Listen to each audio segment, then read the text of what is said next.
Trevor. I'm Danielle. And we together make up Peaches and Whiskey. We'll explain that in a minute. But we are riding our tandem across the U.S. going from Rochester all the way to Seattle. About 66 days of riding, including the Upper Peninsula of Michigan and into Canada a couple times, and then into Glacier and on to the coast. So about 76 days total. This whole adventure came about, for me, it's 46 years or so. I've been wanting to do this. When I was 12 years old, I read a book called A Walk Across America, and it sounded like an amazing way to see the world, but walking was a little too slow for me. So I decided I wanted to ride my bike, and had been dreaming about it ever since. Started hanging out at Park Ave Bike Shop in Rochester, New York, as a young kid, and ended up getting into bike racing instead. Because of that, the touring idea took a hiatus, took the back seat to racing. But now Danielle and I have decided that we want to accomplish this lifelong goal for me.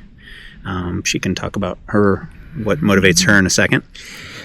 But really excited to be going on this adventure, and we've been preparing for quite a while. We'll have some other videos that show a little bit about how we prepared and the bike and whatnot, but that's for another day. So I met Trevor 12 years ago, and cycling's always been a huge part of his life, and I didn't know anything about it.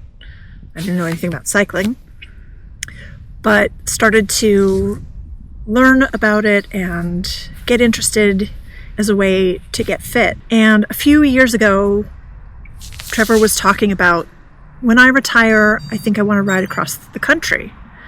And I said, that's great. I would be happy to follow you in the car. And we talked about it for a while, and he was like, nah, that's not really what I had in mind. And I hemmed and hawed about it for a while, and then one day he took me out on a tandem. My first thought was, there's no way I'm riding a tandem.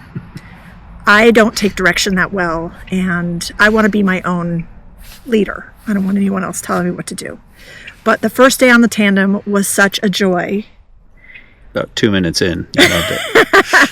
Because I could just pedal and not think about all the mechanical things that needed to be handled on the bike. And I knew I could trust Trevor to handle that. So we decided that we are sort of a perfect team for the tandem, because he's a fabulous captain and I'm happy to be a stoker, which is the person in the back just pedaling.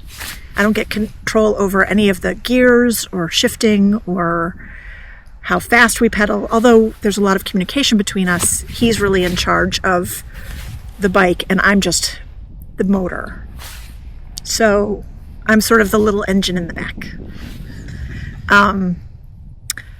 But I was thinking about it as a great adventure for us. Now that Trevor's retired and we have more time, it seems like the right time for us to go out on this adventure and explore America and see parts of the country we never would have seen, and meet people and talk to them, hear their stories, and have a little personal challenge too.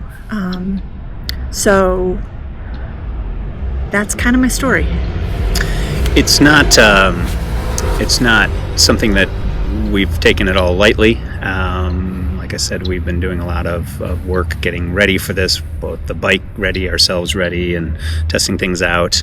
But I do think for Danielle, rising to the challenge of this has been something that's been really impressive for me. Seeing her do that, going from I'm not so sure I want to do it, to, variations of like, could I do it on an e-bike? And she mentioned riding in a car. So, getting to the point where she believed enough in herself to say this is something that she wanted to do, and know she can, has been really impressive and kind of a fun part of this journey too. So we'll talk more about that as we go.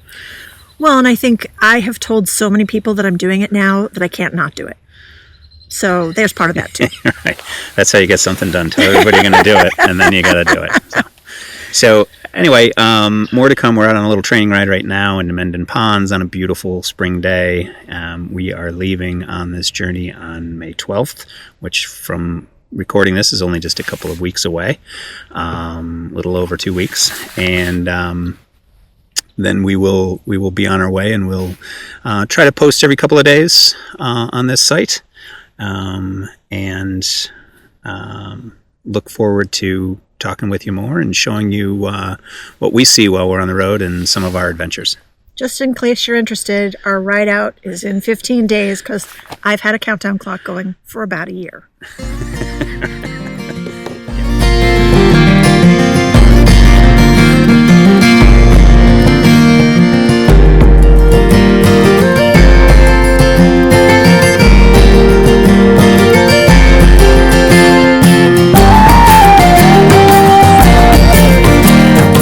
So we are back from our ride and showered, had a little bite to eat, and wanted to tell you the story of how we got the names Peaches and Whiskey.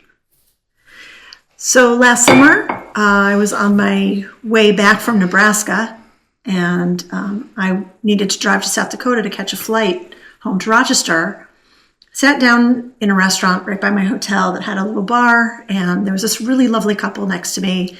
They had just sold all of their household belongings. They left Chicago with their dog and were driving around the country. And we had a really lovely evening talking.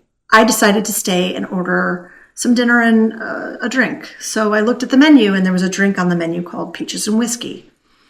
So after I was done with my evening, I went back to the hotel, called Trevor, and said, I met these really nice people. We had a great conversation. I had this great drink. It was called Peaches and Whiskey.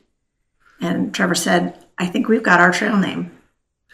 Right. It was a bit of a joke. I was just being silly with the idea. But the more we kind of kicked it around, we thought it was pretty funny. And then we told our friends Gene and Kevin about it. And they loved it. They thought it was hilarious. They ended up getting these lovely mugs that became our logo, and that's how we ended up being Peaches and Whiskey.